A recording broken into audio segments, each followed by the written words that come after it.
as a professor, you tend to spend a lot of time thinking about things, and I've thought, what drives people, what makes people flourish, what's the crux of life, like why are we here?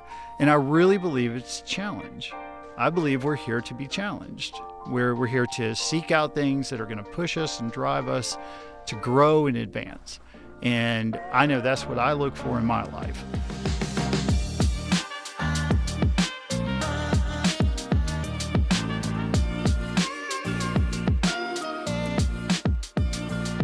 Hello and welcome to another episode of UNA Talks. My name's Lee Taylor. Today my guest is Justin Carter, Dr. Justin Carter. Welcome, Justin. Thanks for having me. I'm excited. Yeah, we're lucky to have you. Justin's a brilliant guy. I'm excited to talk to him. Justin is an associate professor of business in the Sanders College of Business and Technology here at the University of North Alabama. What other titles am I leaving out of here? Well, I also do a lot of consulting work and executive coach and dad. Yeah. It's probably the biggest title that I have. Yeah, back at you. Cool. Yeah. Very good. Well, Justin, thanks for being here. I want to talk first, just kind of ask you about your background, how you ended up here. You have a unique story. Not that all of our professors don't have their own special unique story, but none of them were bull riders at one point. So I've got to start there. If you don't start there, what are you doing? So tell me a little bit about that and just kind of how your professional journey, how you ended up here. Well, it kind of goes hand in hand as far as my professional career and everything that I've ever done. I find something that excites me, something that I think is interesting, and I just go all after it. And when I was young, I played a lot of sports growing up, played baseball and football, and wrestled in high school, and also a gymnast. And then I was looking for the next thing to give me that rush, and I found it in professional bull riding, and talked my parents into it somehow. I still don't know how. And started going to camps and started going to rodeos and competing, and did that professionally for a period of time until you have kids and life changes. So the natural progression is professional bull rider to professor of business, right? Is that the entry level? It's actually a segue into that. It's the natural. So cool, every professor goes through that. Yeah. No, I did a lot of. I jumped around a lot in my career. I did a lot of different things. Again, if I found something that interests me and I go pursue it, and I just changed a lot. So I went into organization development. I went into training. I did consulting work with the Department of Defense. Moved around to Chicago. I lived in D.C. for a while. Lived in California. I've lived all over, and came back to Birmingham. Worked in mining and construction and manufacturing, and again, I was looking for that next challenge. UNA came around, and it sounded like a lot of fun. So here I am. How long ago was that? It was about 5 years ago that we moved out to Florence. So I graduated from UNA. I got my undergrad and got my master's there. It's really the only university that could have talked me into becoming a professor. It really wasn't on my radar of things I necessarily wanted to do. But when I got the call, I couldn't turn it down. So why is that? I just had a great career. I was really happy. Things were progressing really well. They had me on a nice track towards an executive position, and I was happy. But this was an opportunity I couldn't pass up. Yeah. Why couldn't you pass it up? I mean, like, what's special about UNA? What's special about the position that you're in now that was irresistible? Well, it's really Dr. Neil Thorne. When I was an undergraduate student, I had Dr. Thorne. I think I picked a major. I don't know what I picked, but it was like randomly throwing a dart at a dartboard because I had to pick a major. Yeah. And I took a class with him in supervision. Mm-hmm. He set me down. He was like, look, you're a talented young man. You've got a promising future. I think you need to change your major to business. You got a knack for it. And I think you need to pursue this. And you're a good speaker, and you got some talents that you could utilize. So I was like, sounds good. And then so you're an undergrad at UNA. Yep. Dr. Thorne talks you off the ledge to come over to business. So when were you an undergrad? What year? I was actually there. Came to UNA in '98. Yeah. And then graduated in '22. Okay. And so it took me a little bit. Yeah. But then came back later and got my MBA as well. But Dr. Thorne actually mentored me throughout my career. Every career move I made, every change I made, I'd call him and talk to him. He remained to be a mentor of mine until he passed away a couple of years ago. Yeah. And tell me about your journey into your doctorate, and sort of your specialty and your field of study, which we'll be talking about today. Yeah, absolutely. So when I worked for Hewitt, I was a consultant there. They pushed me to get a PhD. I did have an additional master's in organizational leadership, and then went on to get my PhD in human capital management, focusing on business. And that was something in the consulting world that's very valuable. So that was one of the big pushes to be able to do that, to work to a senior consulting role with them. Yeah. What was your day-to-day work like with them? Oh, it was what I love. It was different every day. Yeah. Working with government entities, working with different businesses, doing a lot of analysis on investments in training and employee development, and developing assessments, developing programs around that. We worked with TSA to right after I graduated from high school or college, is when TSA was actually formed. Oh, wow. So they were still working out the kinks. And so a lot of the consulting work I did was helping them kind of work through that and develop processes and systems and operations to support that. And training and corporate training and things like that. Yeah. So what has your experience at UNA been like these last 5 years? Oh, it's been great. Definitely the connections with the students is probably what I love the most. Building those relationships. I still have, a handful of students that I still talk to regularly that are growing in their career, and that's amazing to watch. It's been challenging. It's a lot different than the corporate world. Sure. So there's definitely some challenges there, some adjustments that I've had to work through. But overall, we're really happy with it. What are the biggest... I guess what was the biggest culture shock maybe that first week? Finally back in a classroom for the first time. Well, I would imagine you've been in a lot of training in classrooms and teaching. There's a lot of pedagogy involved in a lot of the things that you're doing whenever you're, training people and organizational development kind of stuff. But being back in a classroom with young people for the first time in a long time, I'm sure there was some culture shock there. What was the thing that stood out the most? It was probably for me, it was the challenge of just keeping everybody engaged. I think the first couple of lectures were probably pretty painful for the students to have to sit through. And I had to make some adjustments in my style. And I felt, I tried to do something different when I first started, and I just wasn't being true to myself and my form. And then when I let go and I'm like, I'm just going to go in and be me, and we're going to talk about what I want to talk about, things started going a lot better. What was that? Yeah. So what was the sort of the version you thought you had to bring to the classroom? What were you doing differently that was sort of against your nature? I definitely went a lot more heavy on textbook. And I'm like, oh, here's this theory, and this guy wrote this, and here's the principle, and here's the definition and the term, and what I thought I was supposed to do lecturing. Yeah. And then and just kind of blank expressions across the classroom. And now I go into the classroom. I still, like I said, I do a lot of consulting work. So primarily what I do is I walk in and I say, this is what I'm working on right now. These are the companies I'm working with. These are the projects. These are the challenges that we're going through. Let's talk through this. And, it happens to relate to this chapter that we're kind of going through. But let me show you the real world application of how this actually goes down. What kind of questions do you get? I mean, because, some of your students, I would imagine, may not really even know what consulting is, for, maybe as a concept, but not from a day-to-day standpoint. What kind of questions do you get around that, and curiosity do you see around that? I get a lot of career questions, like how did I navigate my career? How did I get into consulting? Sure. If anybody looks me up on LinkedIn or looks through my background, I mean, it's scattered. I mean, there's clearly, it's a wild trail, we're going a lot of different directions. Yeah.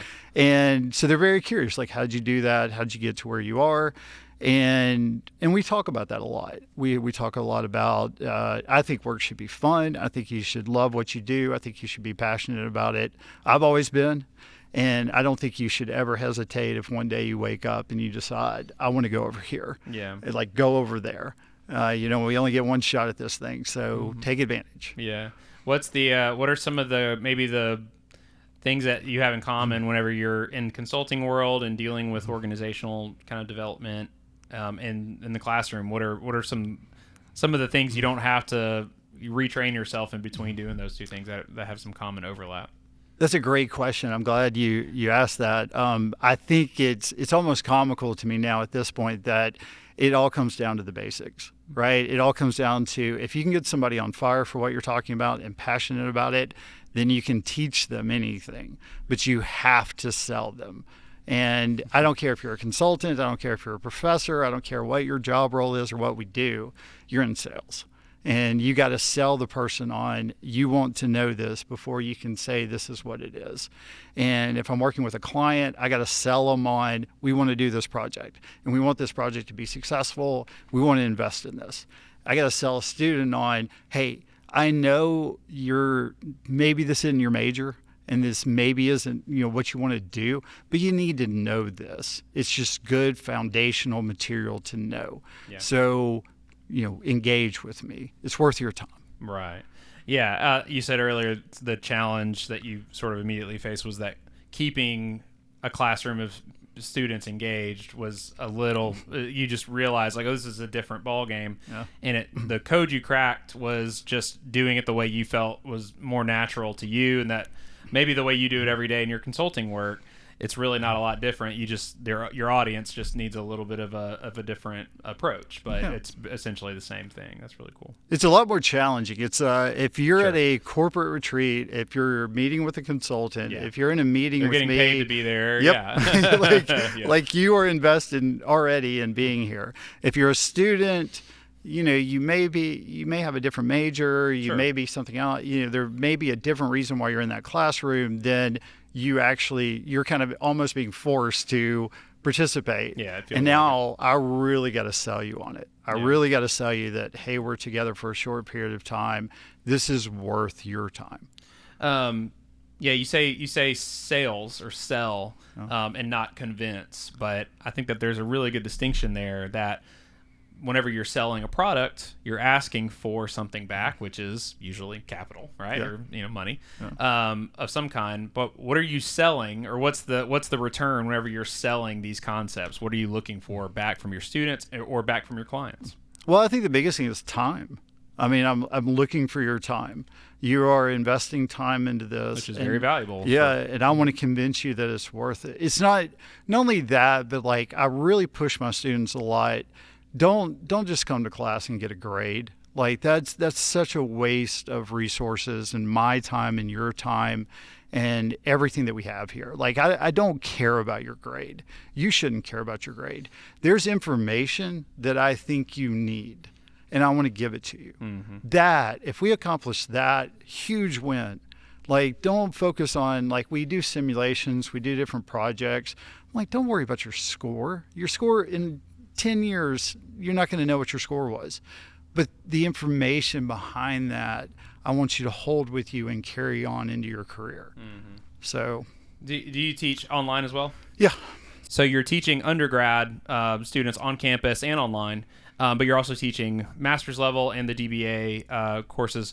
What is the whenever you're this sales process that you're involved in a classroom, how does that translate online? How do you find what is effective at engaging people's attention teaching online? I think the biggest thing is staying relevant, so not letting your material get stale. So go back, re-recording videos, and then also trying to stay on top of what's going on and engaging them just like we would in the classroom. So whether it's the recent tariffs or something else that happened in the world, different wars, different policies, trade routes, things like that. If there's anything I can pull and say, here's a news article that's happening right now. This is what we're talking about in class. Yeah. This is what we're doing. And let me show you the practical applications of this. Anytime I can do that, it's going to pull in that online student, and they're not just going through a canned course. Mm-hmm. And I never want them to feel that way. I never want them to feel like I prepared this 3 years ago and now you're just going through the material that you have to go through to get the grade to move to the next thing. Yeah. I'm like, no, there's stuff going on here that we can talk about in a practical way. Yeah, I mean, you have really three different audiences that you're maybe code switching a little bit for one to the next. You have your professional clients who have usually, in my professional experience, very specific problems that they need solutions to, that you're there to help them solve. Then you have your online students, a lot of our adult learners and folks who are working full time and getting their degree along the way. They are looking at the world around them. They're trying to figure out where they fit in, where they're what their goals are, where they're going next. How are you equipping them to sort of advance their career? And then you have the classroom and online, these undergrad students are just trying to get their feet underneath them and figure out what they even want to do, much like you were whenever you were an undergrad, and then you had somebody come along and point you in the right direction, it sounds like. So I can imagine that between the professional, online, and in classroom world, that process comes in really handy, because all you have to do is sort of tweak your language, it sounds like. Yeah, it's fun. I've been in that situation my entire career, whether it was when I was working with TSA and we're working with security screeners, to air marshals, to FBI agents, to Homeland Security, to executives, and even as far up as Congress people. You naturally have to be this kind of chameleon and be able to walk into rooms. When I worked for a mining company, in the morning I may be talking to a board, and in the afternoon I may be talking to a group of general laborers. Yeah. And you have to be able to kind of adjust yourself to that. And I guess for me, I've just never had any hesitation to, I belong in this room. Like, I belong at this table, I belong in this conversation. And so whether I'm talking to executives or I'm talking to, somebody doing general maintenance, I treat them the same way, and we have the same kind of level. Yeah.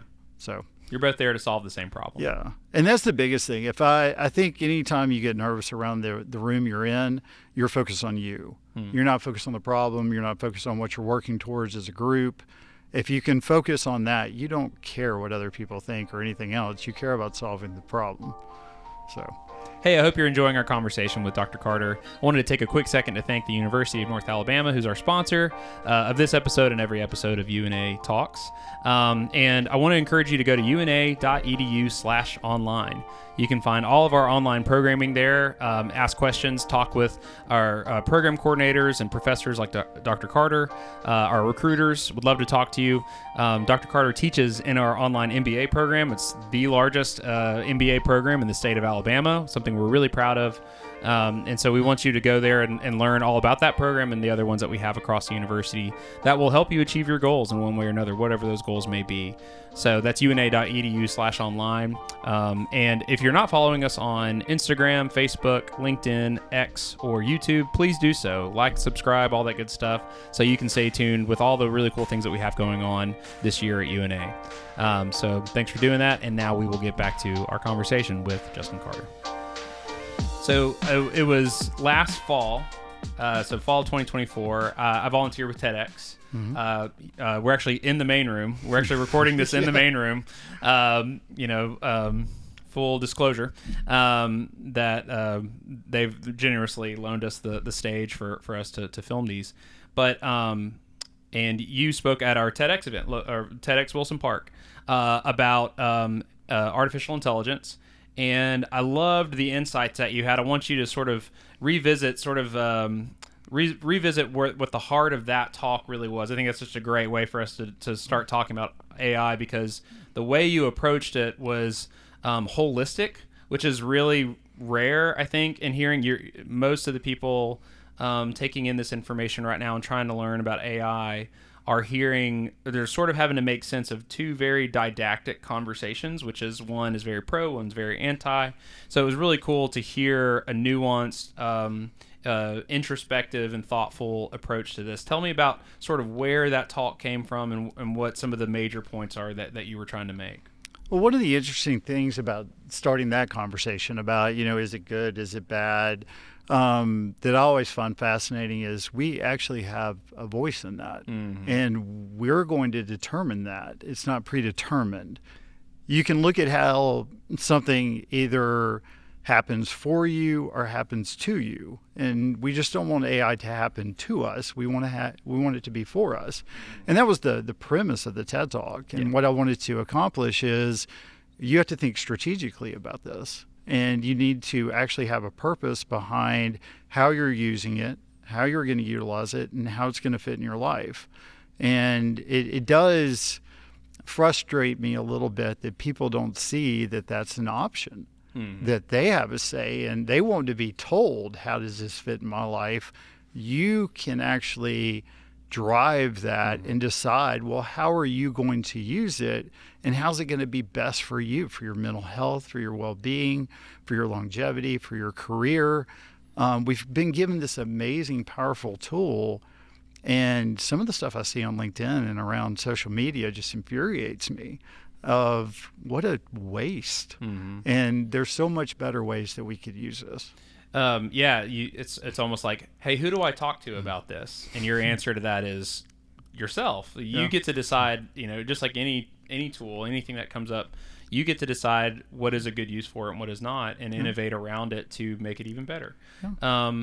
I loved this spoke to my heart as a kid who grew up playing Zelda. Like right when you kicked off your talk, you talked about sort of the game guide that came with Zelda. I don't want to give it all away because you need to go watch the talk, but tell me about how you related that back to this discussion, and how these tools, really are.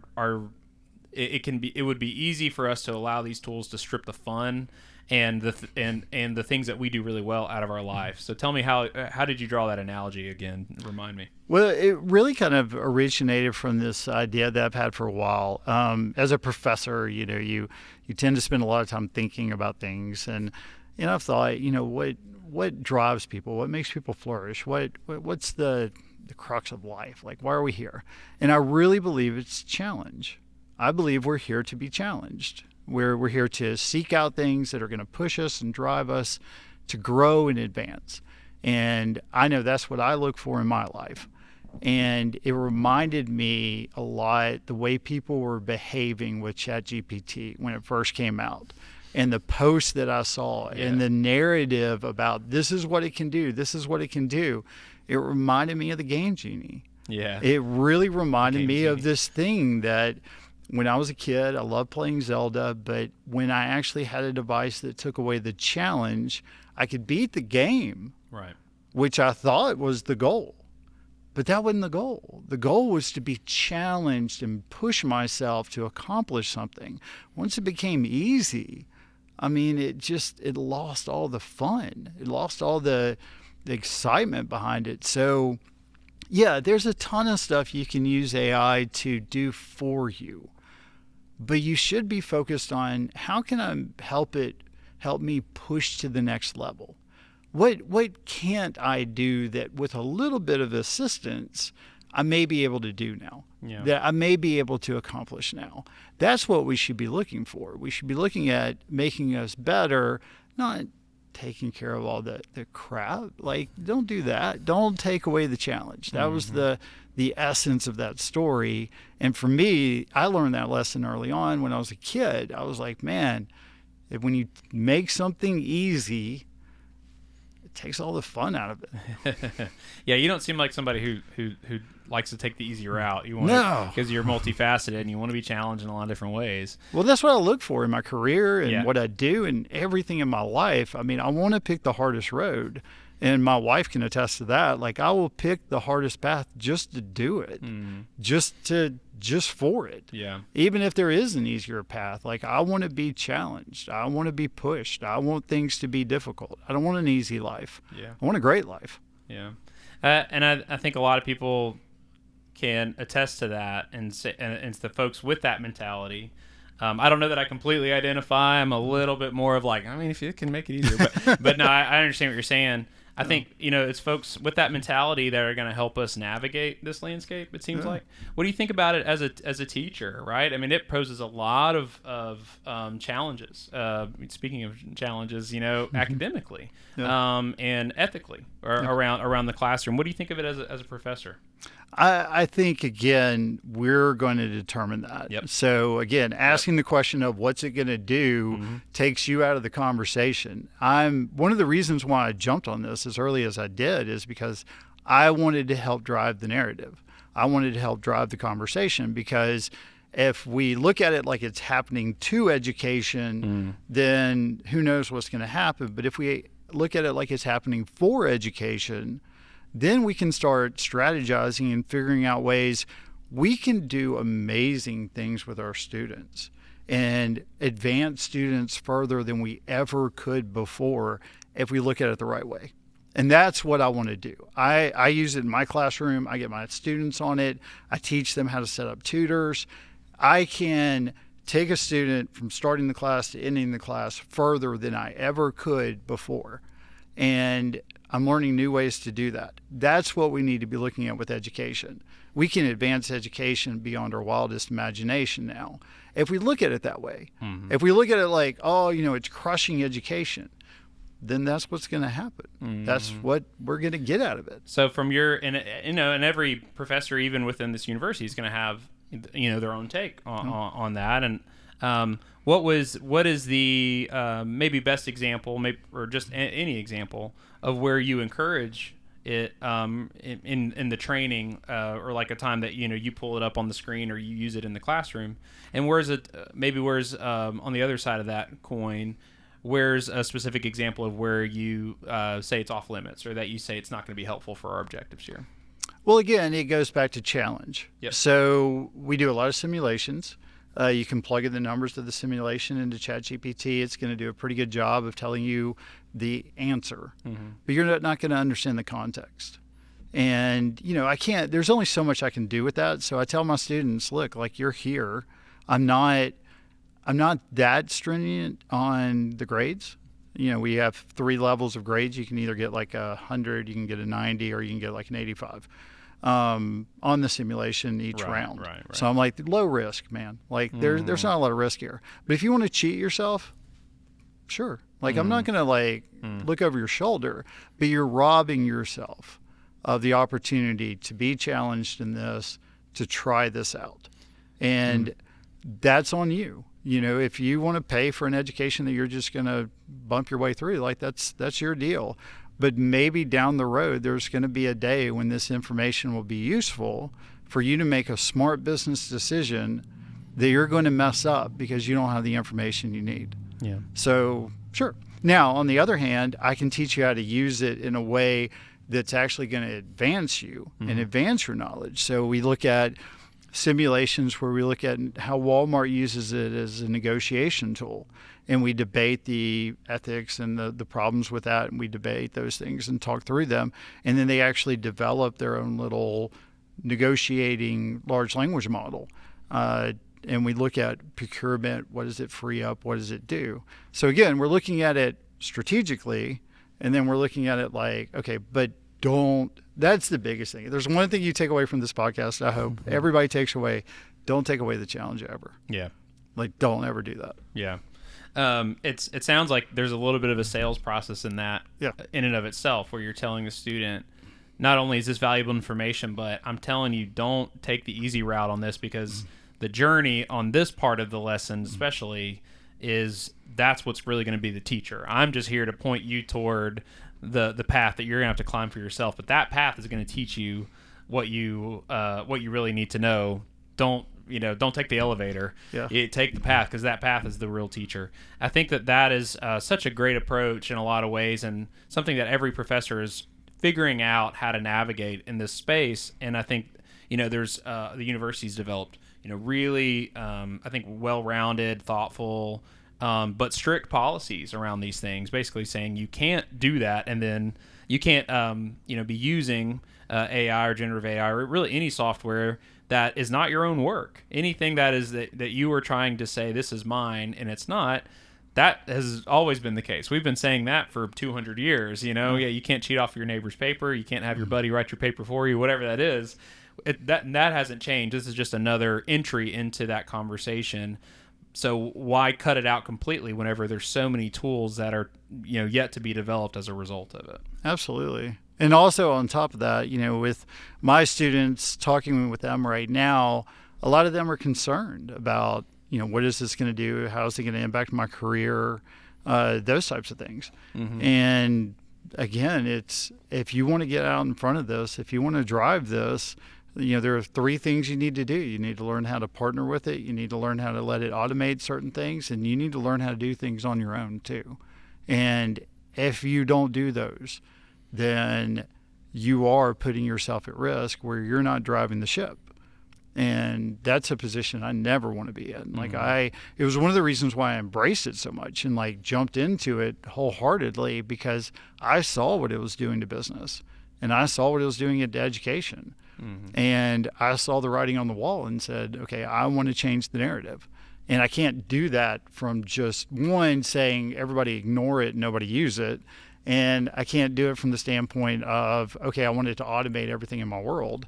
There has to be balance there. We've talked about how it's impacting the classroom. How is it impacting business? Oh man, everywhere. Sure. Yeah.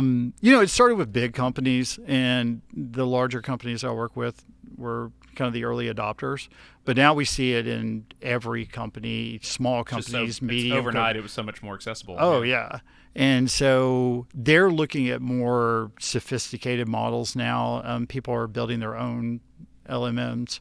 They're building their own applications, and you're seeing the adoption rate just raise dramatically over the past 6 months.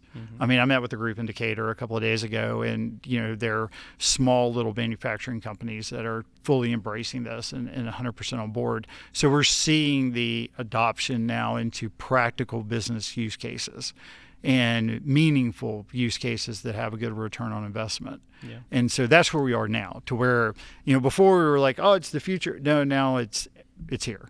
Here we are. This is our world. We're trying to figure out how to navigate it. So that's exciting.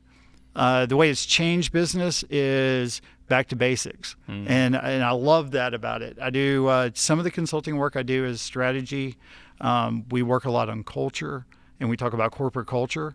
I'm having more conversations today on the culture of a company than I have in my career.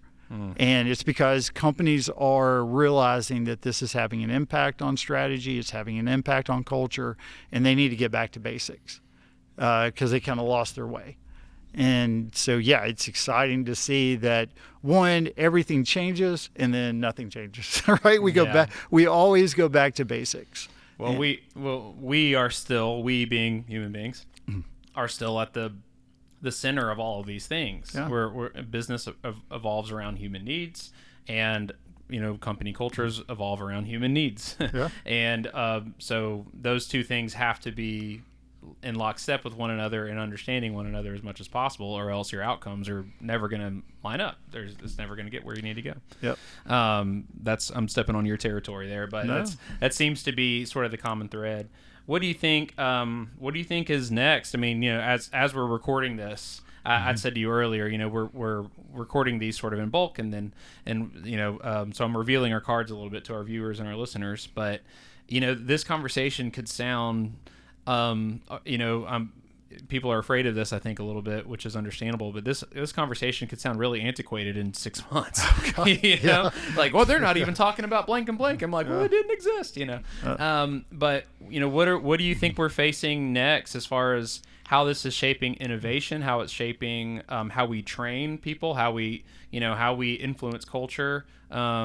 What seems to be, what seems to be next for what AI is exaggerating in business and in company culture in general? I think there's a couple of things. One, if you're looking to put yourself in the best position you can, what's on the horizon right now is the people that excel in their careers and in different areas are going to be the ones that can utilize these tools effectively. And so if you're familiar with them, if you practice, if you use them on a regular basis and get kind of comfortable, as long as you're using them to make you better and not just do your work, not just automating things, but I mean pushing you to produce products that are better than you would be able to produce. And this is a conversation I had down in Birmingham last weekend with a business. I was basically saying, okay, look, it'll do a great job of putting together meeting notes, right? I mean, it'll do an awesome job. You put in all the recordings, it'll spell out the notes. And what you could do, maybe that's a little bit better than what you could do. But what else could you do that's meaningful that adds value on top of that to Right. piggyback off what it's capable of doing. If you're that person, then you've got a bright future. You got a great career ahead of you. If you're like, oh, I can throw all this in there and it'll spell out these notes, and these notes are pretty good and clean. Well, anyone can do that. Yeah, Yeah. then you're setting yourself up. Right. And that's just, maybe that's not the best example, but again, Well, I think it's one that we everyone watching has probably done that to some extent. I've done that.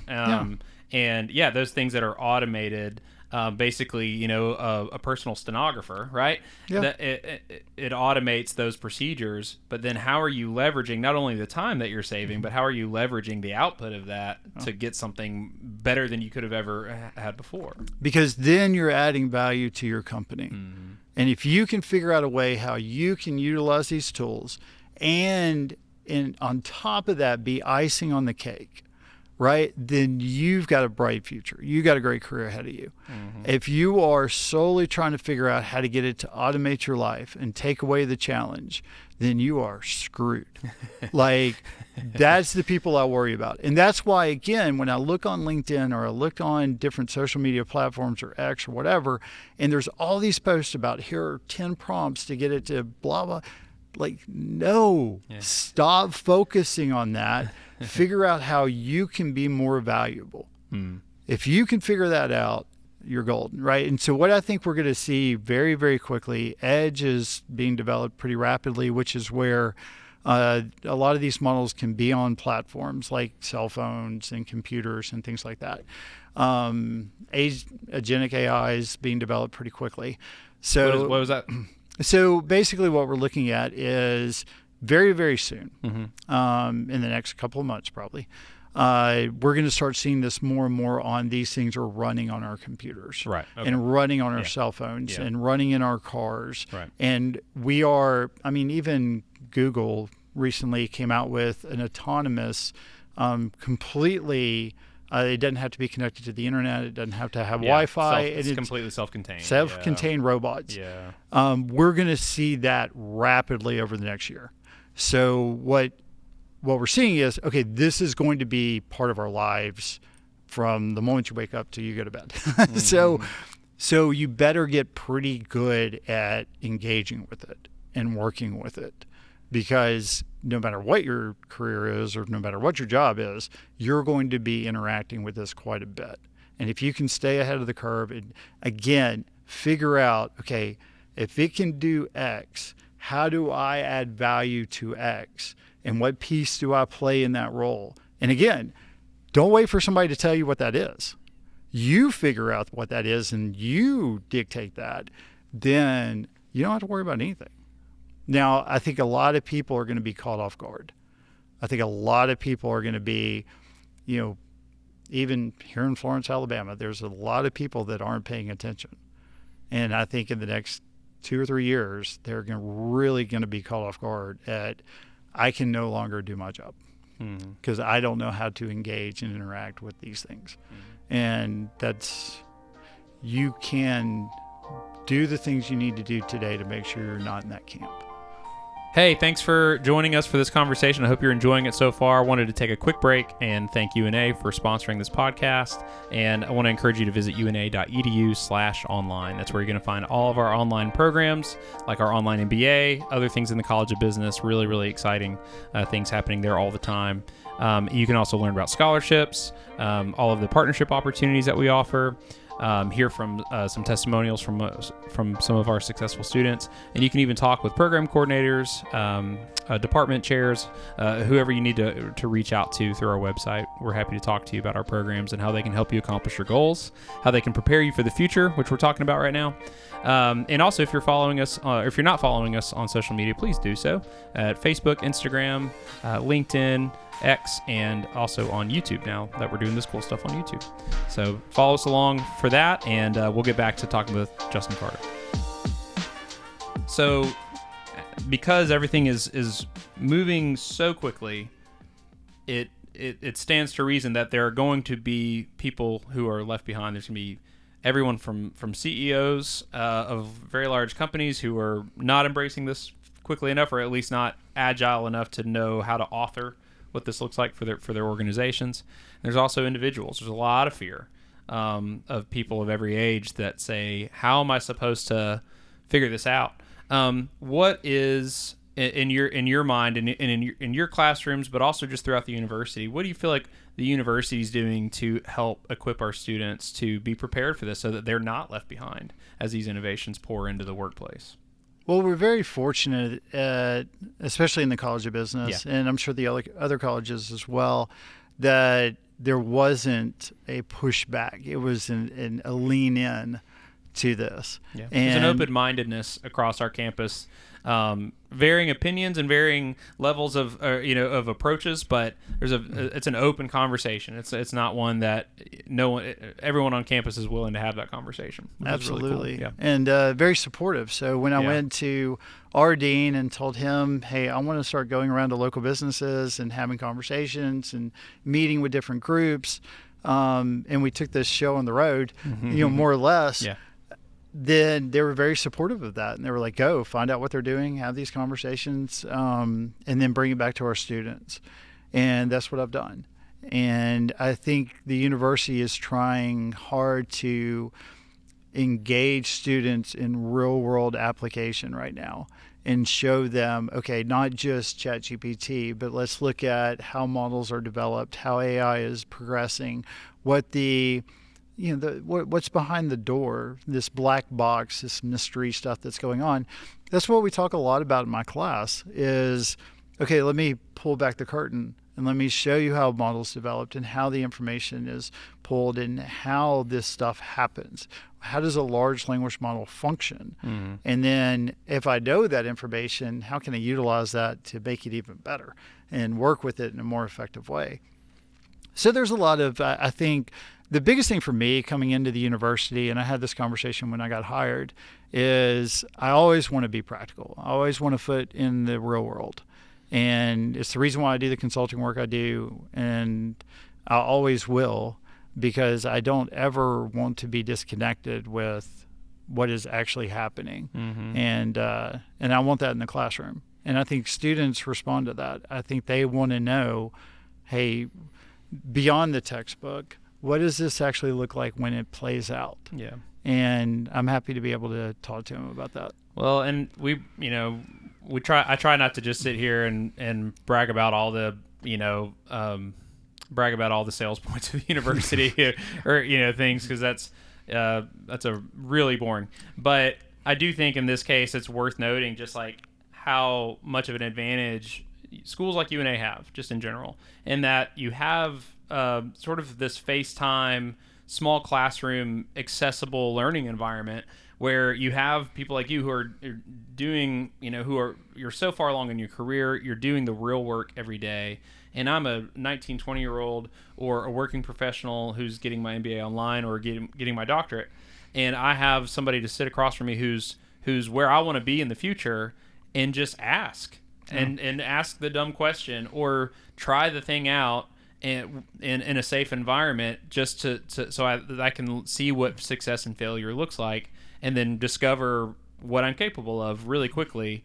I think that's where our classrooms are just so well designed for that, and our environment is so well designed for that. So again, I don't want to always just like stop and make a plug for the university, because that's not interesting. But I do think that in this particular case, this is a time where a lot of students are looking for answers around this specific problem. So it's great to have professors who have taken a lot of time to not only think about it and theorize and talk about all of the implications of it, but you're going around and actually seeing how this is impacting the world that they're about to walk into and the world that you're living in every day. That's pretty invaluable. So. Absolutely. And that's my biggest goal. My biggest goal is I want you ready when you leave, mm-hmm. to make an impact and to have some fun along the way, right? And so and take the hard road, right? Yeah, take the hard road, be challenged, go out and that's one of the things that I try to really push on my students quite a bit is, God, don't ever think you're limited to something. Like, maybe it's not your major, and maybe later on down the road you decide to change careers. Go for it. Mm-hmm. Go do it. Yeah. Because you can. And I think people underestimate what they're capable of. If they put their mind to it and put their heart to it, Like you really can do a lot of really cool stuff. And people ask me all the time, again, like, how'd you bounce around so much? Like, how'd you make all these pivots? And it's like, I just did. Like, nobody told me I couldn't. So I just did. Yeah. It sounds like you had some good modeling too from your professors and people who poured into you, and that's what it's all about. That's awesome. Yeah. To go back a little bit to the tech and sort of what we're preparing students for and the conversations we're having. Sounds like we're peeling back the curtain in your classroom and talking about large language models. What about, was it agenic? What about agenic AI, and what are we learning about that now? How are you teaching that?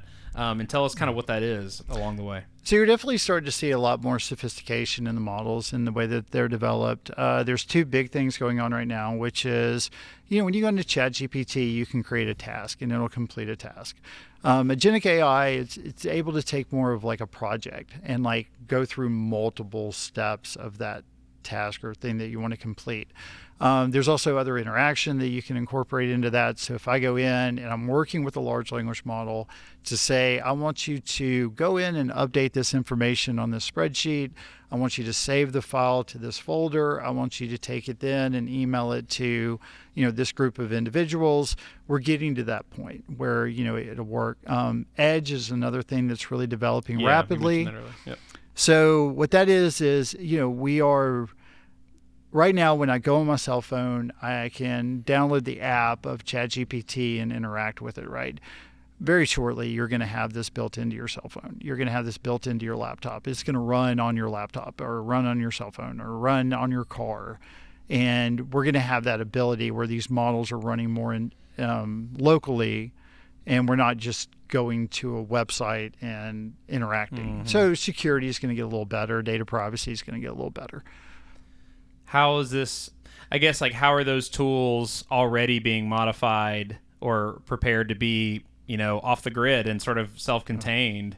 You mentioned that earlier too, just about how they're sort of less and less dependent on, these third-party interfaces and internet connectivity to function.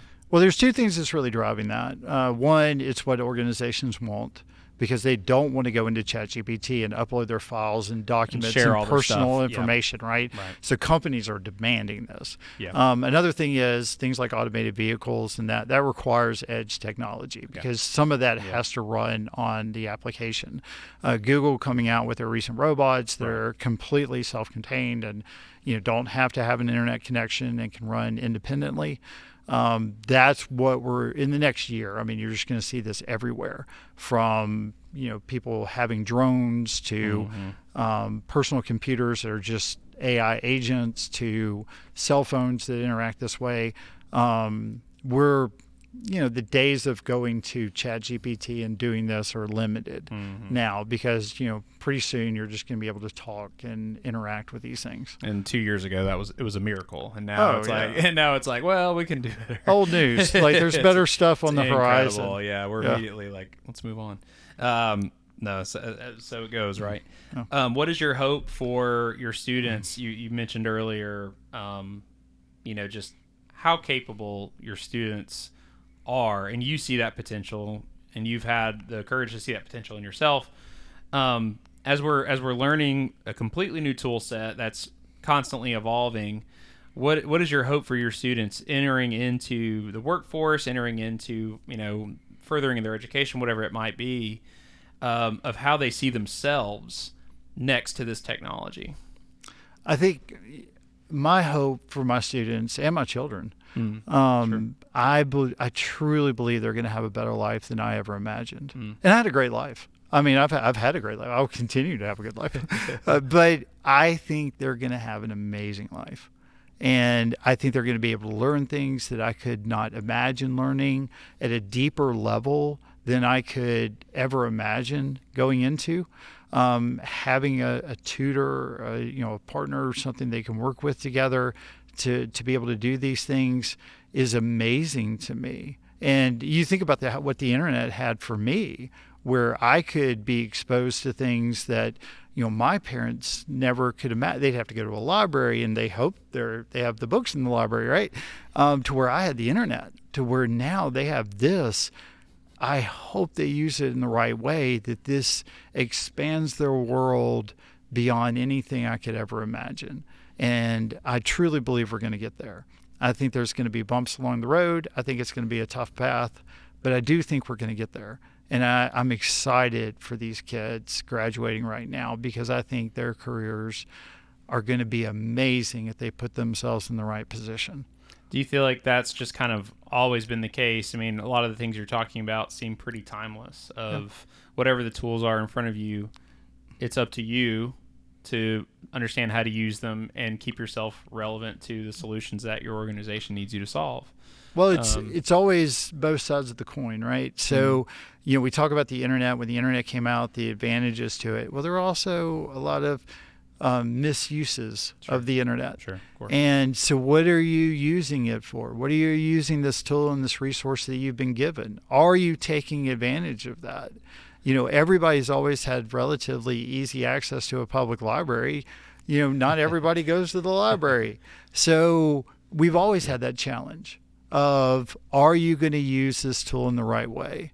And you determine that. Like, that's your choice. That's your decision. And if you don't, well, shame on you. But it's your life. It's your decision.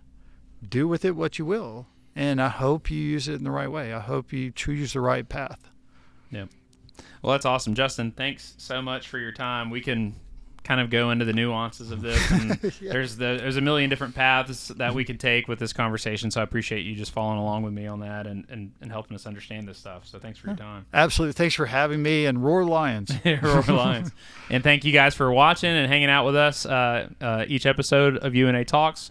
We look forward to having you back as we talk to more of our professors to talk about really fascinating subjects and gain their insights and talk about everything they're doing here at UNA. So we'll see you soon.